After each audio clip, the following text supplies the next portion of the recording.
Welcome to class. You can take it as a lecture 4.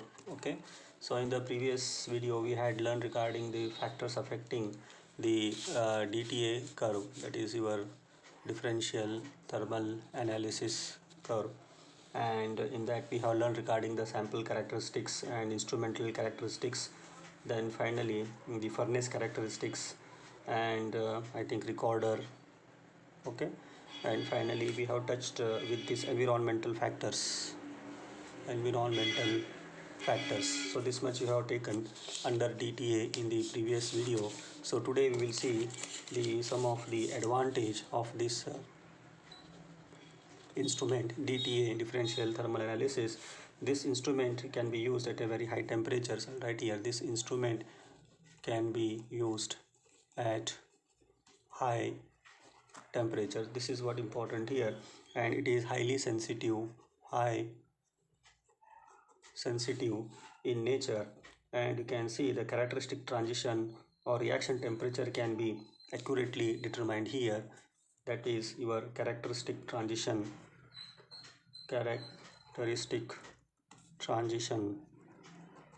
Okay, characteristic transition, and the reaction temperature, melting point, can be accurately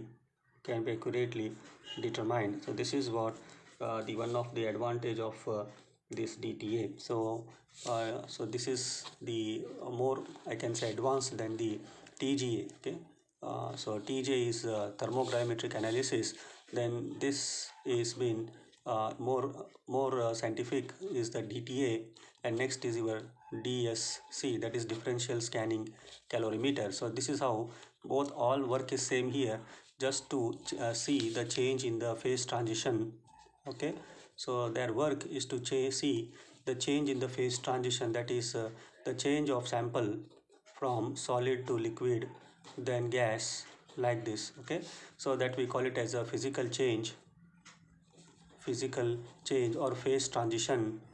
Or sometimes you can see they are going to change into different compound, like in the yesterday's video we have seen that calcium oxalate has converted to calcium carbonate, like this is called as chemical change. Okay, so usually this physical change, yeah, we can see that the graph is down here, peak, that is endothermic in nature, and chemical change we can see the peak coming up of the scale, that we call as exothermic in nature. So this type of changes we can see in all the three, but this is advanced technique. Here in TGA, just we are seeing the weight of loss upon heating, but here in DTA we have seen that the exothermic endothermic way with the reference is used here. Okay, that is important along with the sample. And finally we will learn this also, DSC. What is this? Now these are the three advantage, but if you take the disadvantage, okay, the disadvantage of this differential thermal analysis, DTA, that is your uncertainty of heat of fusion, uncertainty of heat of fusion. Okay, so this is what important here, uncertainty of heat of fusion or transition or reaction. The estimation is around 20 to 50%. So this is what important here, that is the heat of fusion or transition is uncertainty. So yes, definitely, because we are using the sample in the alumina. Okay, it is almost packed, the sample is almost packed in the inert material. So definitely whenever we are using some heat or this one, so there may be some uncertainty, maybe there. Okay, so this is what the one of the disadvantage we can quote it here in DTA. Now if you see the application, the final part of this DTA, we can see that this DTA curve can be the DTA curve, whatever we are getting. So for two substance, the DTA curve for two substance are not identical. This is important. Okay, so DTA curve, whatever we are getting for the like NMR and what we do, so they are not of same identical. So that's why they serve as a fingerprint. This is important. That's why this DTA curve serves as a fingerprint for various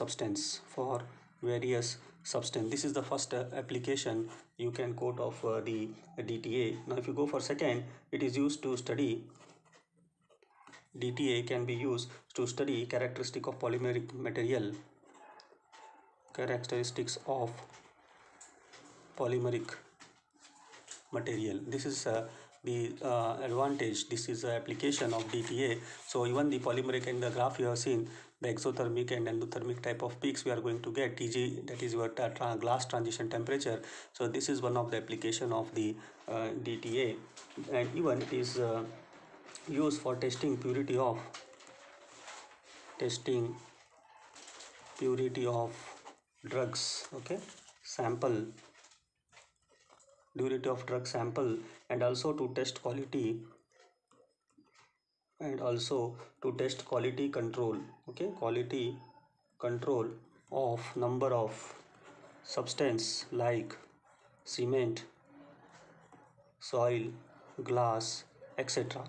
Cement, soil, glass. So it is also used for testing quality of drugs, yes, and also to test the quality of the control of number of substances like cement, soil, glass, etc. So this is what next you can see. This is fourth. Then fifth application you can take, it is used to determination of heat of reaction, reaction, specific heat.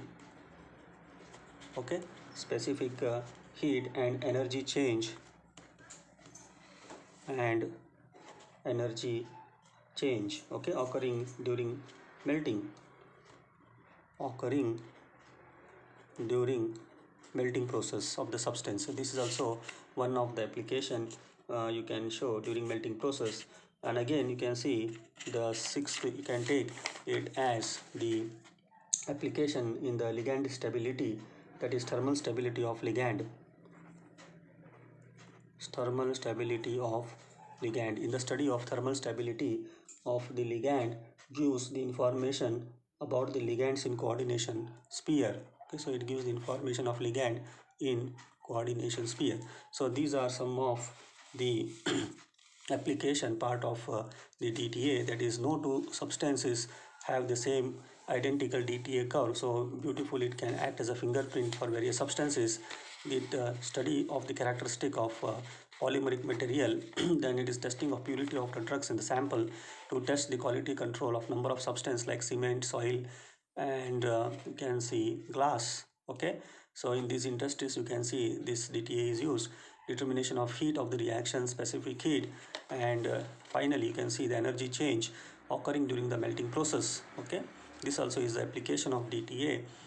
And lastly the thermal stability of the ligands in the coordination sphere.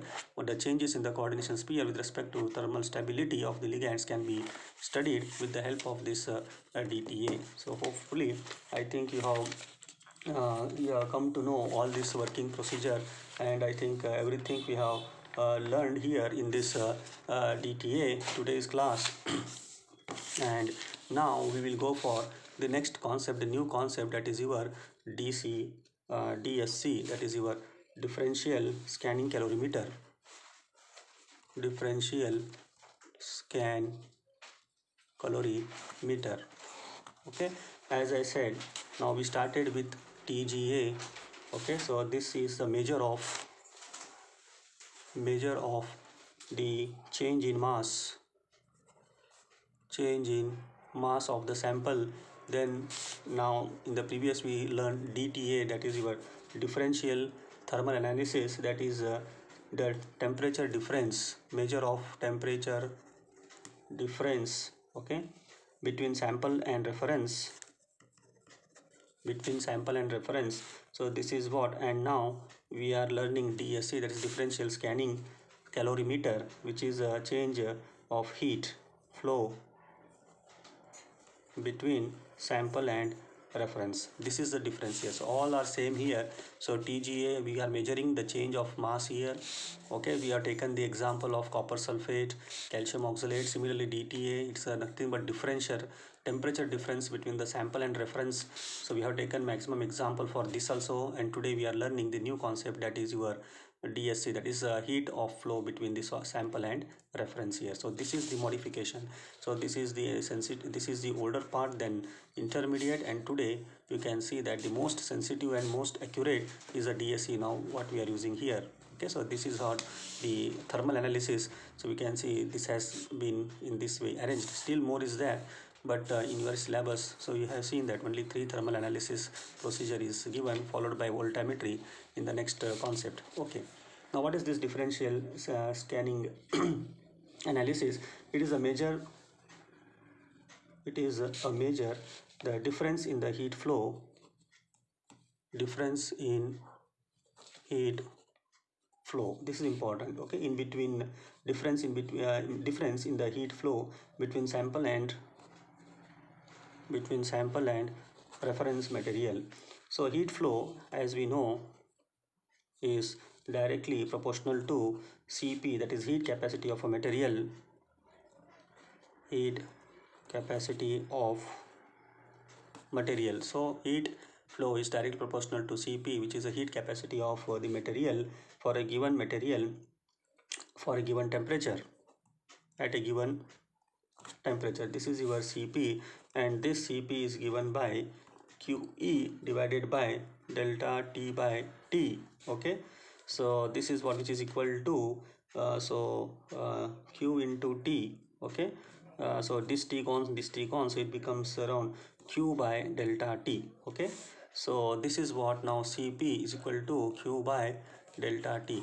Cp, you know, that is nothing but heat capacity here, and this Q here, whatever has come, is a heat, and T is a time, and delta T by T. Okay, so this is heating rate, that is change in the temperature with respect to time. Delta T, that is change in temperature with respect to time. Okay, and this is what the principle is based on this DSC, differential scanning calorimeter. And if you see the graph of this, it comes a little bit heat supply versus temperature. Okay, so temperature is almost constant kept here, and whatever the sample is going to see, that we are going to observe the changes in the sample, and whatever we are going to get the slope here, the slope is being evaluated, and from this slope, so the heat capacity is calculated, like this. Okay, so this is how the experiment is done here. Now if you see the block diagram of this DSC, so it is somewhat, we are taking this to here, this is your sample, and here that is your reference, like this. Okay, so this two is taken, and you can see here, so this is your delta T. Okay, like this. So there is change in this in the temperature, and here heater is there separately provided for both heater. So here we are going to heat, here also you are going to give heat. Here the heater is provided separately, and there is separate power here,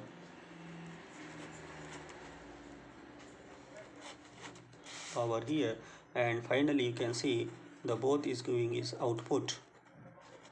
Okay, the here it is output, and finally you can get this graph here, something like that, like this. Okay, so this is what about the heat exchange versus time, the time. Okay, so this is how I can say that you can take it as a block here.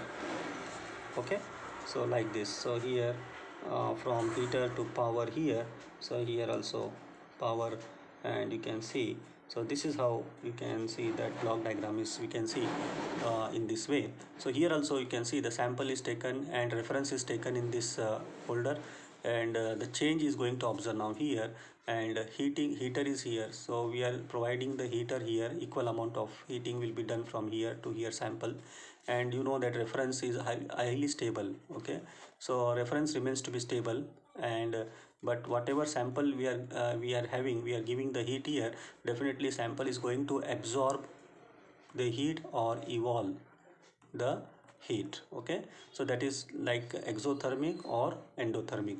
This chemical and physical change, whatever is happening, we are going to observe in sample, but reference remains stable because we are taking the inert material, or sometimes the alumina cuvette as holder as it is, we are taking unfilled, for nothing we are going to take here, and that's why it remains to be stable. So like this straight line, so in the yesterday's class we have seen like this, and whatever changes happening with the sample, so you are going to get in this way, like this. Okay, so this is of the sample, so like this. So this is why the along with the reference we are seeing, we are taking this and giving the equal amount of heat here, and temperature we are maintaining this constant here. So like this is constant temperature, so this you can take it as a constant here, temperature in this way.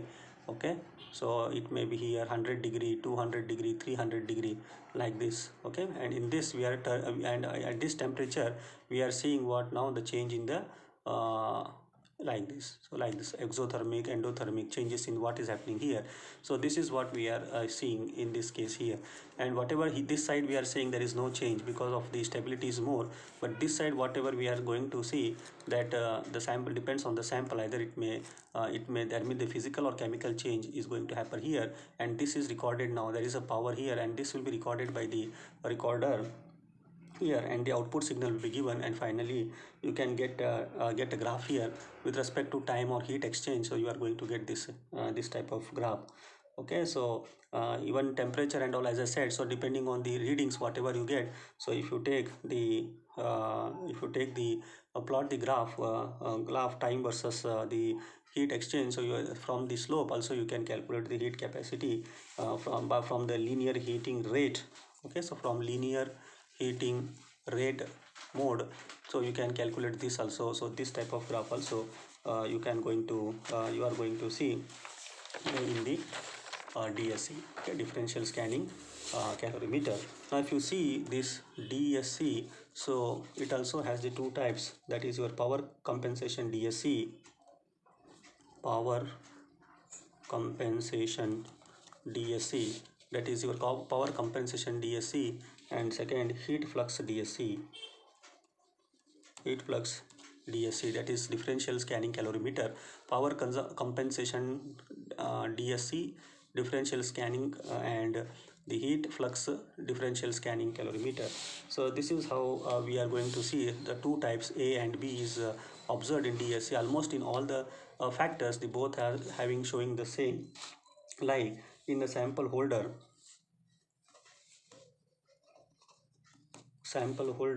in both the common is alumina is used, as I said, or sometimes platinum is used. So this is what, then the sensor is used in both case. Below this in the diagram I have shown you, sensor is used in both the case. Chromel sensor is used, sometimes platinum also is used below the sample.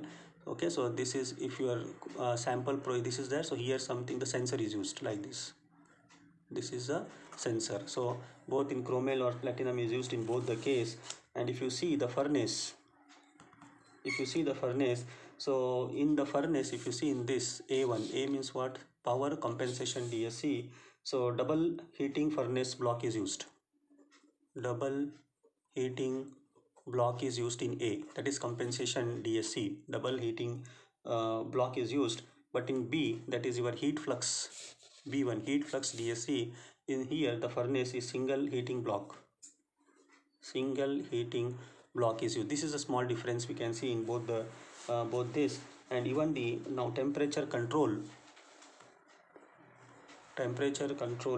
so in A, that is a compensation DSC, so you can see the temperature difference delta T for sample and reference is constant. Okay, so whatever temperature, as I said, the temperature whatever we are using there for sample and reference, it's kept as a constant like this. Okay, so this is what we are taking for the for A compensation, and for B, that is your heat flux DSC.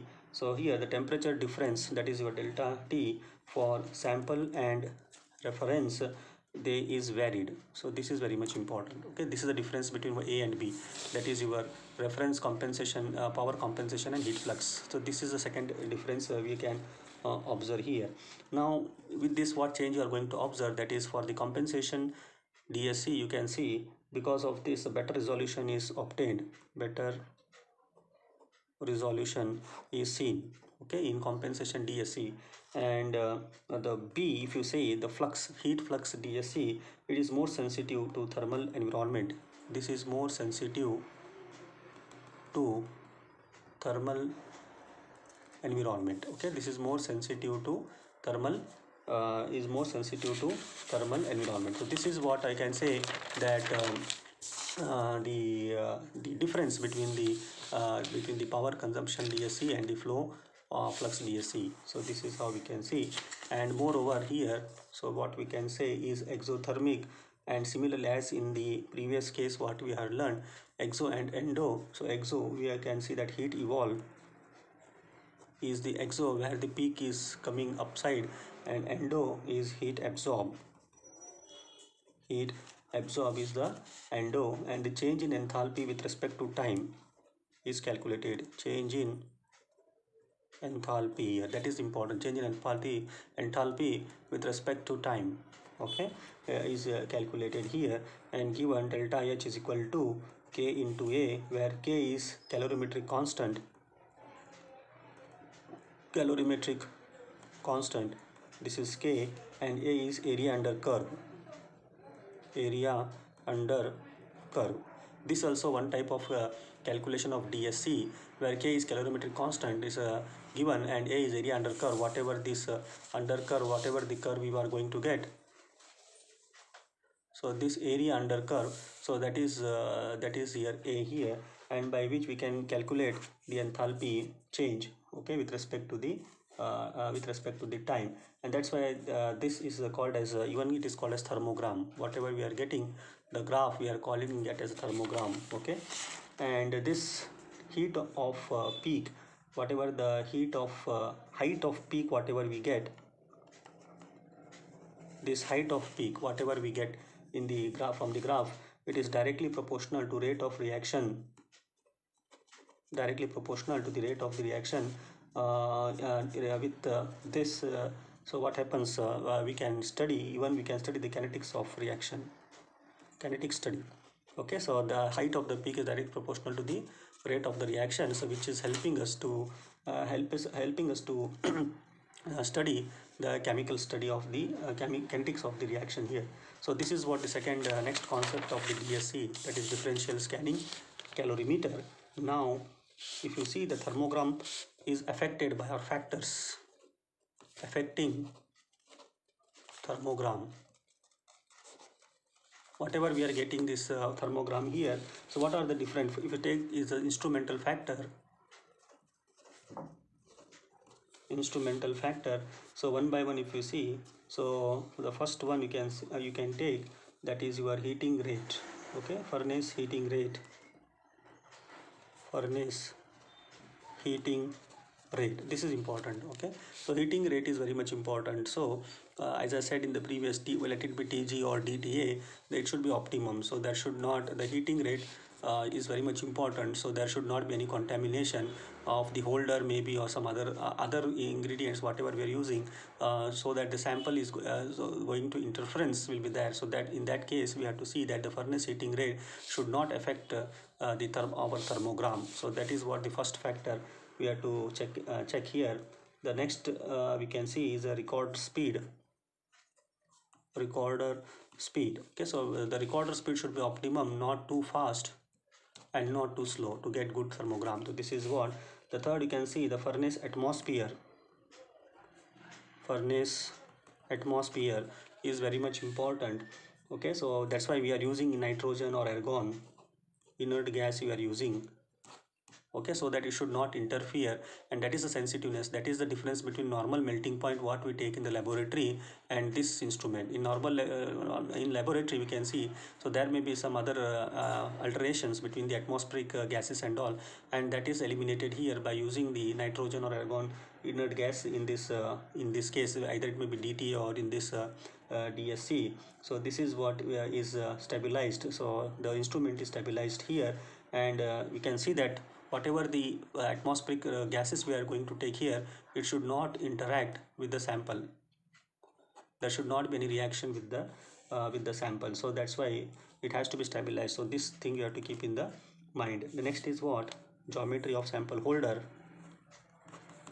Of sample holder. So geometry of sample here also, like in DTA, so on DTA as well as TGA, flat geometry is used. So whatever this is product is obtained after decomposition or gaseous, so it will go easily, evaporate easily. So that's why the flat geometry is useful for this the location for this geometry of the surface. Now if you see the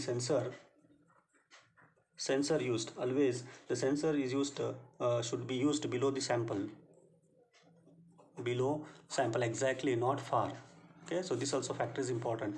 The placement of sensor is important, so that whatever changes we are seeing in the sample is easily recorded by the sensor here. So this is also very important factor. So next you can take is composition of sample container. Composition of sample container. Okay, this also is important. So as I said, so we are taking alumina, so this is what usually we are taking, or platinum plate also sometimes we are taking. So these are some of the factors influencing the thermograms. The instrumental factors like the heating rate, which is very optimum, not too, not high, not low. Recorder speed, again optimum here. Then the atmospheric furnace atmospheric, this one, inert gas, then geometry, then sensor, then about composition of the sample containers. So these all things you have to keep in the mind here. The next is your sample characteristic.